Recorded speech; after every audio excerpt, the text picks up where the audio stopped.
Hello and welcome to the Painting Podcast, Episode 14, Flying Machines and Box Office Falls. In this episode, we're going to be drawing a line between Italian Renaissance master Leonardo Da Vinci and American action movie hero Bruce Willis. So yippee-ki-yay, let's get into it. First, we're going to need to look at a little bit of what we should know about Leonardo da Vinci. Of course, he's one of the most studied and known artists in the world. But just a brief overview, Leonardo da Vinci is an Italian polymath who excelled in various fields: art, science, engineering, math. He did a little bit of everything. He worked for the church. He painted The Last Supper.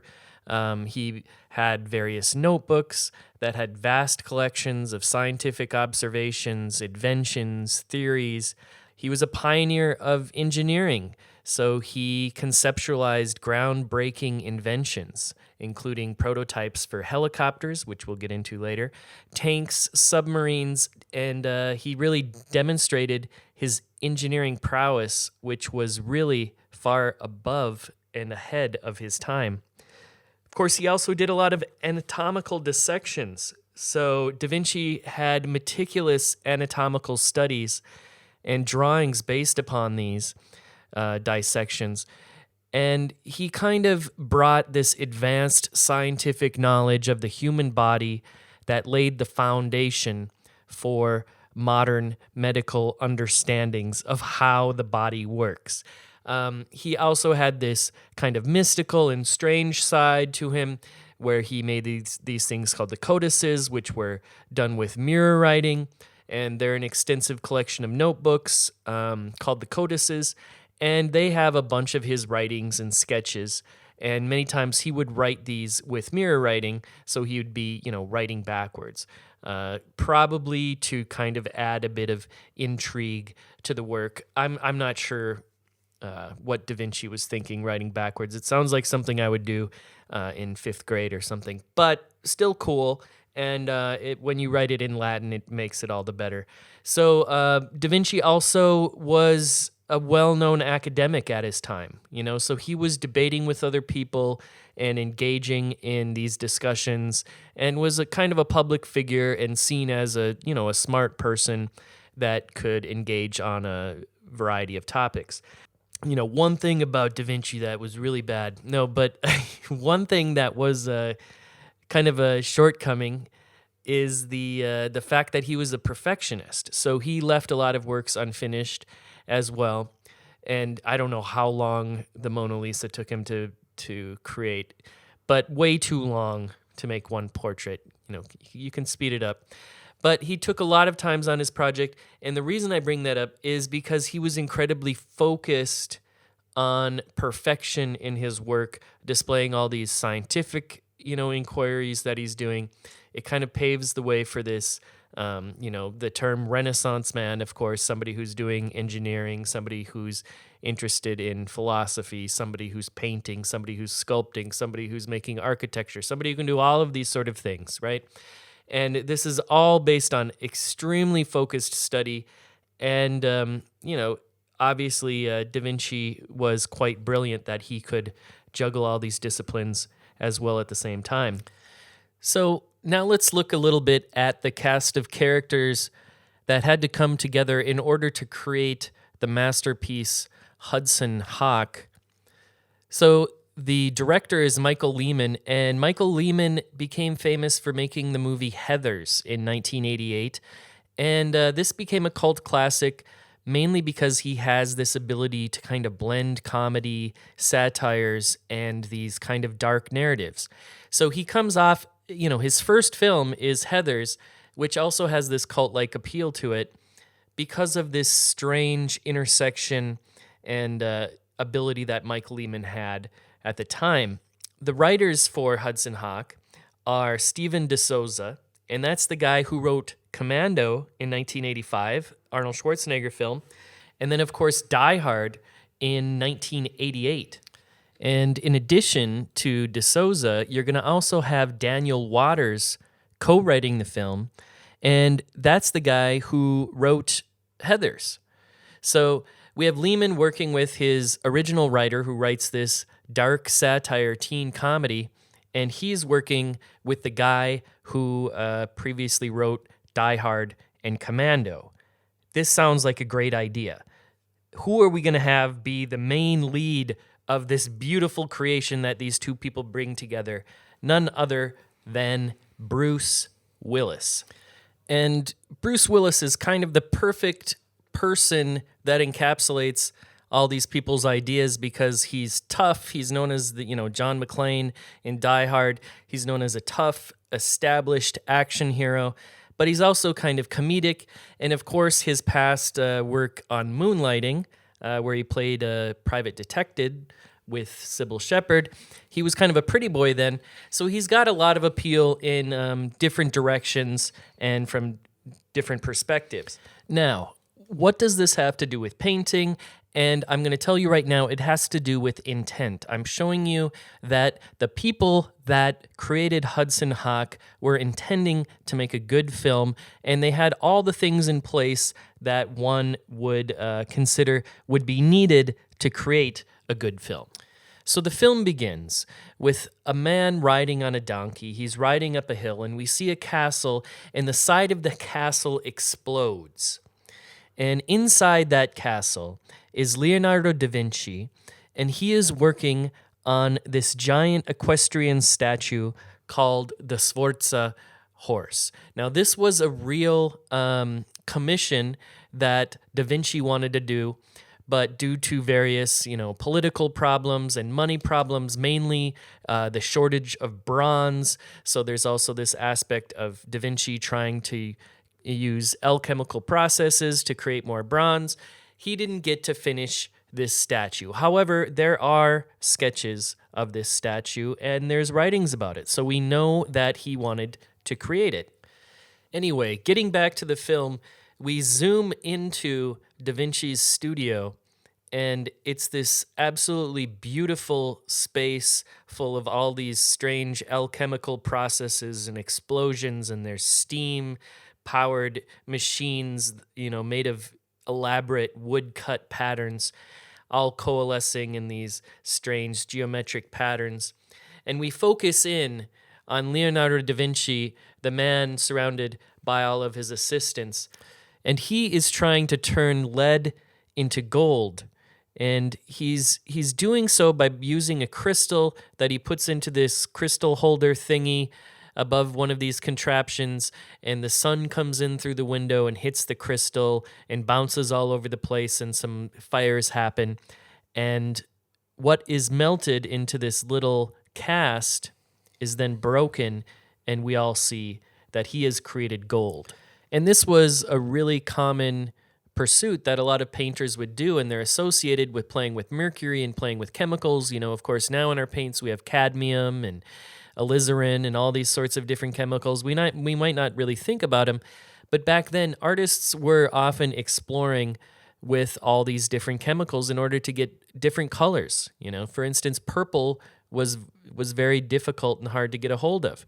So this idea of alchemy and the painter has been closely intertwined for a long time, and if you want to read a really good book about it, I'd recommend What Painting Is by James Elkins, which really dives deeper into this entire concept.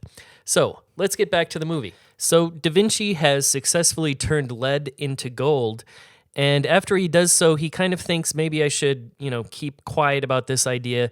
So his sketches in the codices, he kind of closes his sketchbook and he takes apart the crystal thingy and begins to hold it in his hands. He then goes outside and he has one of his assistants strapped to one of his flying machines, and he just kind of chucks his assistant, who clearly does not want to participate in this flight lesson.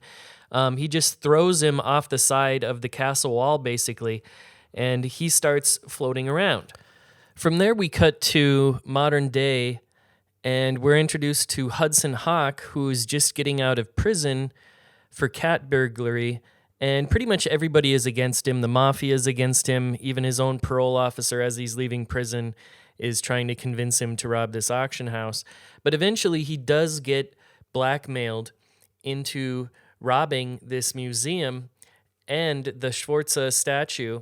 So he has to bust in, and using his very lo-fi techniques, such as scooting around on a skateboard and literally just running away with the Sforza. It's, of course, it's like a maquette of the Sforza. And he runs away, and the mafia gets it, and they break the Sforza, and inside are the crystals, the same crystals that Da Vinci used to turn lead into gold. So as you can see, there's a lot of twists and turns in this movie, and there's a lot of different genres being investigated, but they're kind of self-aware of what they're doing. It's hard to categorize this film. Is it a heist movie?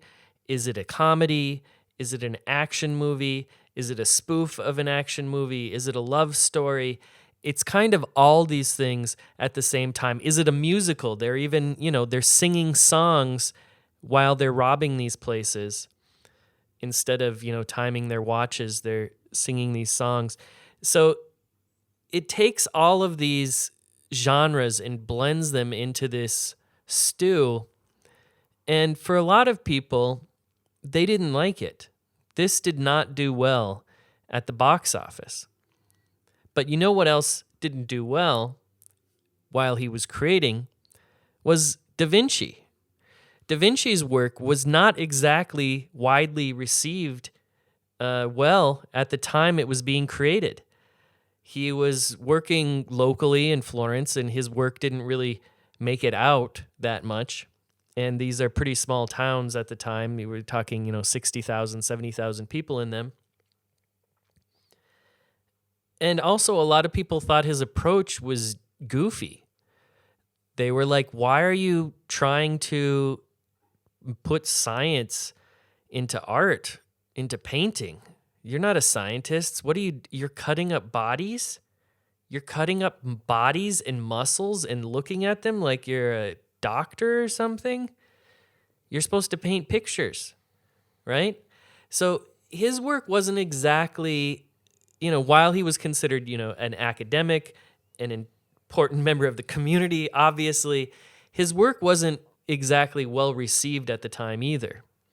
And a lot of that had to do with the experimentation in his approach.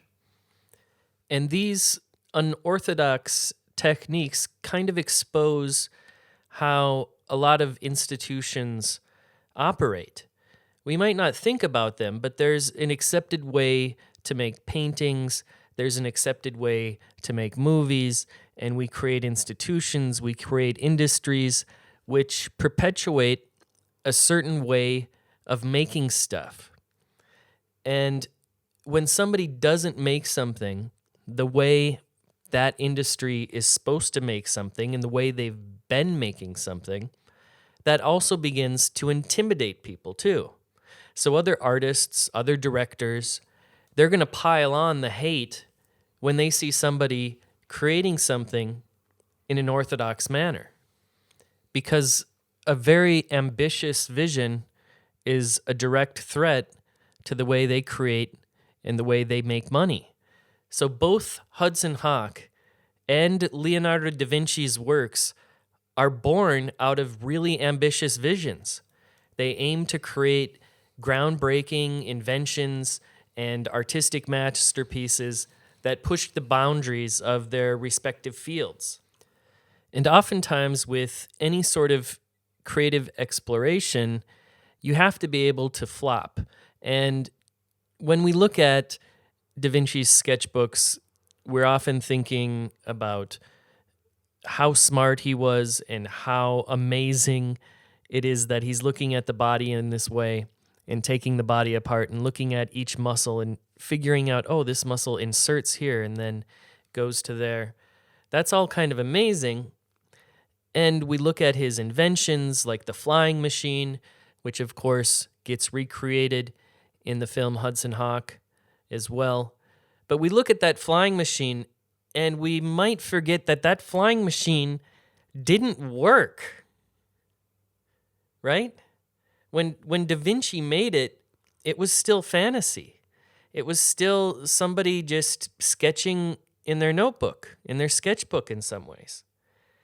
And while we like to pile all this legend onto the persona of who Leonardo da Vinci is, at the end of the day, he needs to be creative and have a space where he can fail and make something like a ridiculous flying machine, which essentially just looks like a giant hawk.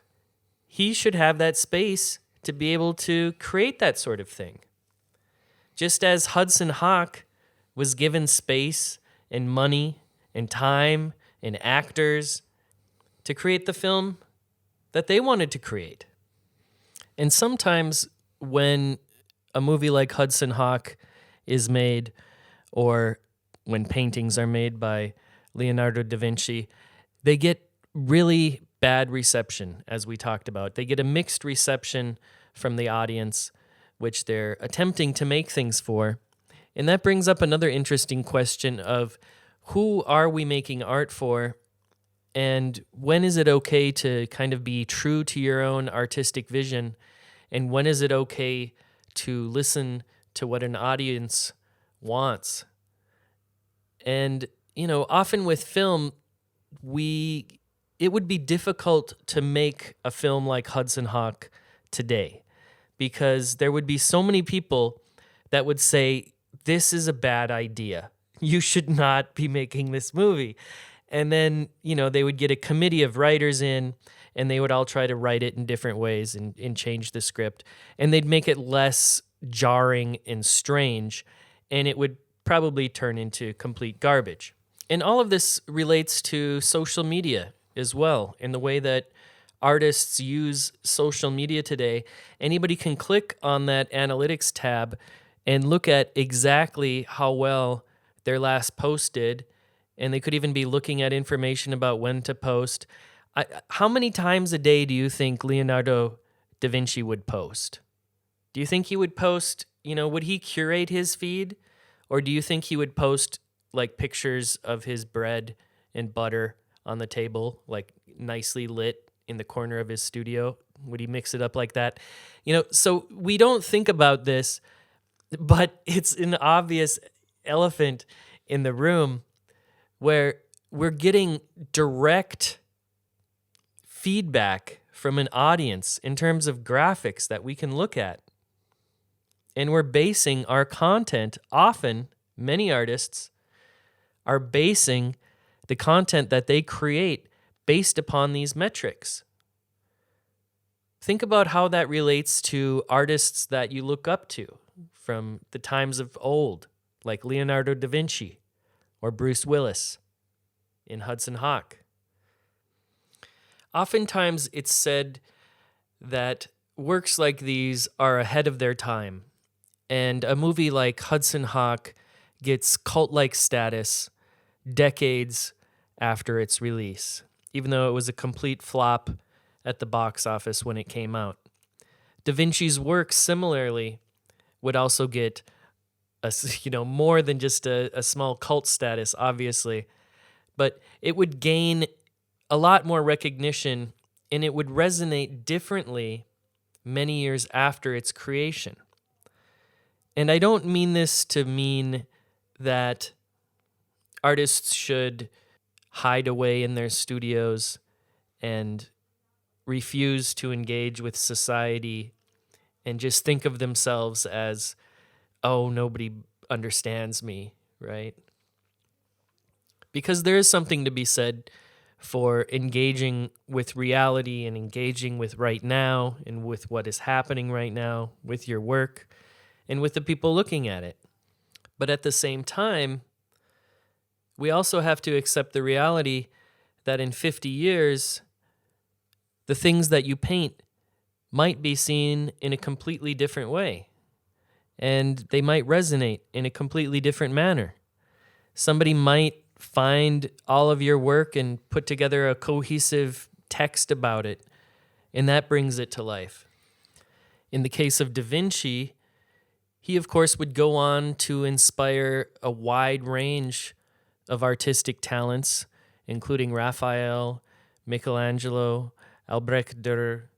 Hudson Hawk would go on to influence films such as Pulp Fiction and Wes Anderson's Bottle Rocket, both which blended slapstick comedy, quirky one-liners, self-awareness of their own genre, and violence into their films, and they would refine it more, and that would become popular as a certain genre that would kind of change film forever. And similarly, Da Vinci would change painting forever and change science forever.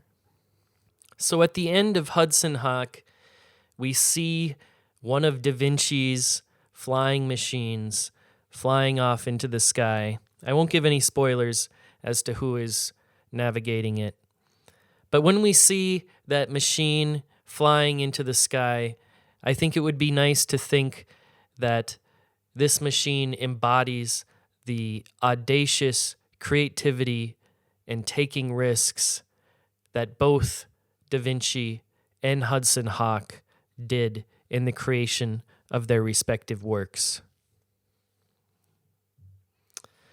Thanks for listening to episode 14 of the Painting Podcast. If you like this sort of thing, head on over to oko.academy and learn more about my mentorship program. I do one-on-one in real-life mentorship in Prague, Czech Republic, and I also do some mentorship online as well, so you can check both of those things out. So thanks for listening to this episode of the Painting Podcast, and as always, happy painting.